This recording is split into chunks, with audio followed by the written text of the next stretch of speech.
दर्शकों नमस्कार। हिमाचल विधानसभा में सीएम सुखविंदर सिंह सुक्खू द्वारा प्रस्तुत बजट को लेकर मिली जुली प्रतिक्रिया मिल रही है। सत्ता पक्ष ने जहां बजट को दूरदर्शी हर वर्ग को लाभ देने वाला तथा प्रदेश के विकास में मील पत्थर स्थापित करने वाला बजट बताया है, तो वहीं विपक्षी दलों ने इस बजट को केवल घोषणाओं का पिटारा करार दिया है। सत्ता पक्ष से जुड़े लोगों ने मुख्यमंत्री ठाकुर सुखविंदर सिंह सुक्खू को इस दूरदर्शी और सूझबूझ वाले बजट के लिए बधाई दी है। आइए हिमाचल के बजट को लेकर विभिन्न लोगों, सत्ता पक्ष, विपक्ष और कर्मचारियों की प्रतिक्रिया सुनते हैं।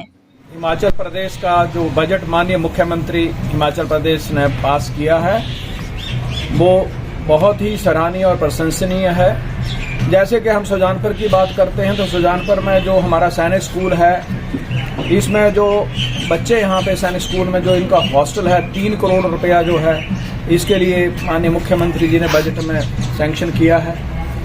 इसी प्रकार से जो यहाँ का जो बस स्टैंड है उसके लिए बजट का प्रोविजन किया है। जो आंगनबाड़ी हैं, आंगनबाड़ियों को स्कूल के साथ अटैच कर दिया गया है। जहाँ तक बेरोजगारों का प्रश्न है तो बेरोजगारों के लिए जैसे ई टैक्सी योजना का बहुत ही उसमें काफ़ी सब्सिडी दी गई है। ई रिक्शाज हैं, ई बसेस हैं, इसके ऊपर भी गवर्नमेंट जो है सब्सिडी जो है वो दे रही है। इसके साथ इको फ्रेंडली टूरिज्म के ऊपर हिमाचल प्रदेश, क्योंकि इसको टूरिस्ट स्टेट बनाया जा रहा है सरकार द्वारा, तो इको टूरिज्म के ऊपर जितना भी वन विभाग के थ्रू तक 80-90 जो प्लेसेस हैं उनको भी बेरोजगारों को आगे जो है वो लीज आउट किया जाएगा या वहाँ से भी अपना जो है वो रोजगार चला सकते हैं। जहाँ तक होटल इंडस्ट्रीज की बात है, होटल इंडस्ट्रीज में भी सरकार ने बहुत अच्छी घोषणाएं करी हैं कि कोई भी अनएम्प्लॉयड है, पढ़ा लिखा नौजवान है, कोई भी हिमाचल का नागरिक है, वो अलग अलग प्लेसेस के ऊपर जहाँ पर जो है अगर होटल इंडस्ट्री और अपने कैफ़े और दूसरे अन्य चीज़ें खोलना चाहता है उसके लिए बहुत अच्छी घोषणाएं की गई हैं। जहाँ तक पंचायती राज में जिला परिषद हैं, ब्लॉक समिति है, पंचायतों के प्रधान हैं, पंच हैं और इसी प्रकार से शहरी विकास में नगर परिषद के अध्यक्ष हैं, उपाध्यक्ष हैं, पार्षद हैं, सभी के मानदेय जो है माननीय मुख्यमंत्री जी ने बढ़ाए हैं। और भी बहुत सी योजनाएं जो है जैसे बहुत सी म्यूनिसिपलिटी नगर पंचायत है जिसमें सीवरेज के लिए जो है वो बजट का प्रावधान किया गया है। जहाँ तक वाटर सप्लाई जल शक्ति विभाग का है तो इसमें भी जो पानी के जो रेंज है वो हर घर में नल और इस तरह की योजनाएं जो है इस बजट में देखने को मिल रही हैं। तो इस प्रकार से ये एक बिल्कुल जो है स्टेट के हित का बजट है और हम इस बजट की प्रशंसा करते हैं और माननीय मुख्यमंत्री हिमाचल प्रदेश का धन्यवाद करते हैं। Thank you. हिमाचल प्रदेश के मुख्यमंत्री सुखविंदर सिंह सुक्खू ने जो आज तीसरा बजट अपना पेश किया है, ऐसा लगता है कि जो चीजें पहले बजट में दिखाई गई थी, दूसरे बजट में दिखाई गई थी, आज तीसरे साल भी तीसरे बजट में वही चीजें देखने को मिली हैं। मक्कड़जाल है आंकड़ों का। और दूसरा, हिमाचल प्रदेश की जनता को इस बजट में काफी सारी उम्मीदें जो थी वो प्रदेश सरकार से, सुक्खू सरकार से थी कि 2022 के चुनावों में जो प्रदेश की जनता के साथ वायदे किया, गारंटियां दी, उनको कहीं न कहीं पूरा किया जाएगा। प्रदेश की महिलाओं को 1500 रुपया मिलेगा, नौजवानों को 1 लाख नौकरी प्रतिवर्ष देने का जो उसमें कुछ जो है इसमें दर्शाया जाएगा।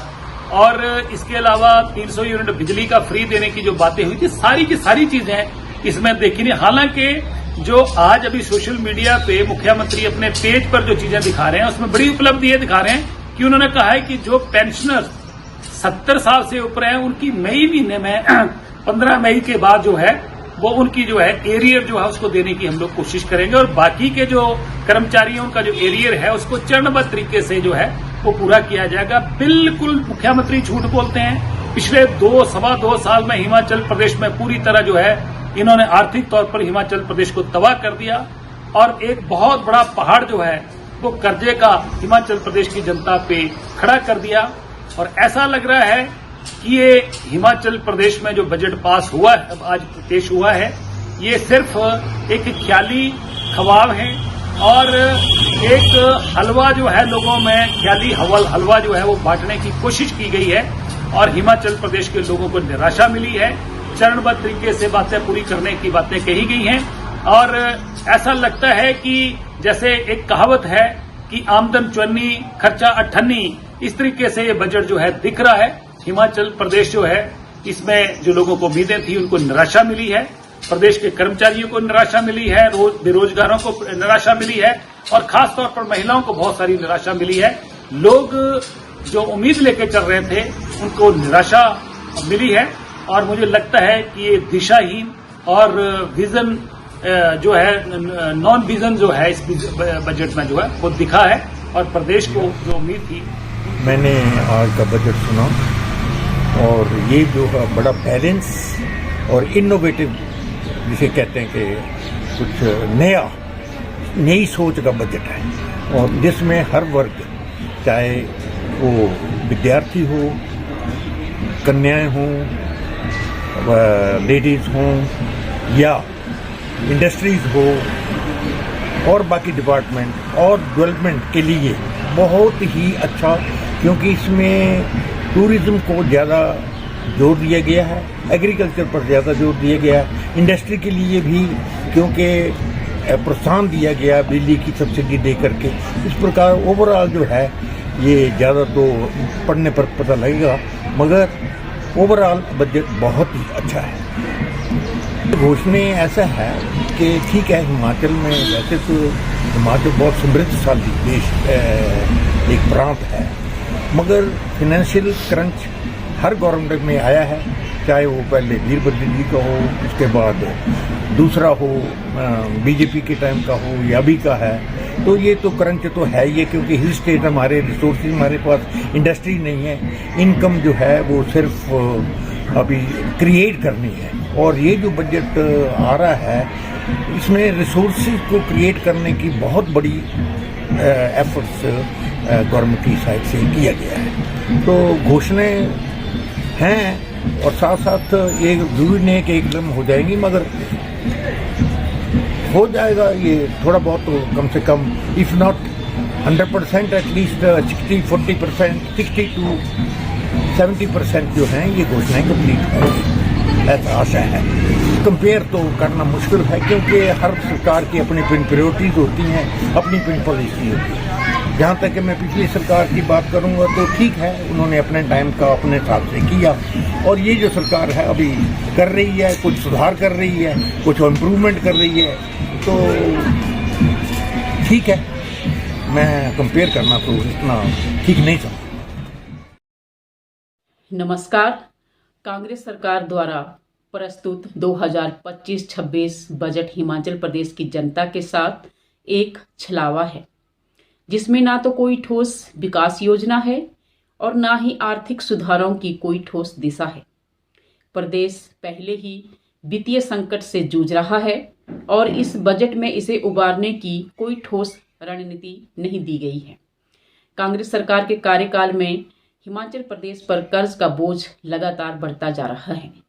2023 में राज्य पर 76,185 करोड़ का कर्ज था, जो अब बढ़कर 1 लाख करोड़ से अधिक हो गया है। यह सरकार केवल कर्ज के भरोसे प्रदेश को चला रही है, लेकिन इस कर्ज की भरपाई कैसे होगी, इस बजट में कोई स्पष्ट जवाब नहीं दिया गया है। कांग्रेस सरकार ने चुनाव से पहले जनता को लुभाने के लिए 10 गारंटियों का वादा किया था, लेकिन आज तक एक भी गारंटी पूरी नहीं हुई है। महिलाओं को 1500 रुपये भत्ता देने की घोषणा केवल कागजों तक ही सीमित रह गई है। बेरोजगार युवाओं को भत्ता देने का वादा किया था, लेकिन आज तक इस पर कोई अमल नहीं हुआ है। सरकार ने 5 लाख नौकरियां देने की घोषणा की थी, लेकिन बजट में इसके लिए कोई ठोस नीति का जिक्र नहीं हुआ है। पुरानी पेंशन योजना की बहाली भी अधर में लटकी हुई है, जिससे कर्मचारियों में काफ़ी नाराजगी देखने को मिली है। इस तरह यह बजट फिर से पूरे प्रदेश के लिए, आम लोगों के लिए एक निराशाजनक बजट रहा है। धन्यवाद। नमस्कार। आज जो बजट हिमाचल प्रदेश के यशस्वी मुख्यमंत्री ठाकुर सुखविंदर सिंह सुक्खू जी ने पेश किया है वो बहुत ही सराहनीय बजट है। इस बजट में हर वर्ग को ध्यान में रखकर ये बजट पेश किया गया है। चाहे किसान हो, बागवान हो, महिलाएं हैं, हमारे युवा साथी हैं, उन सब का इस बजट में बहुत ध्यान रखा गया है। मैं तो इतना ही कहना चाहूँगा कि यह बजट बहुत ही सराहनीय योग्य है और इस बजट से युवाओं को रोजगार के अवसर प्रदान होंगे।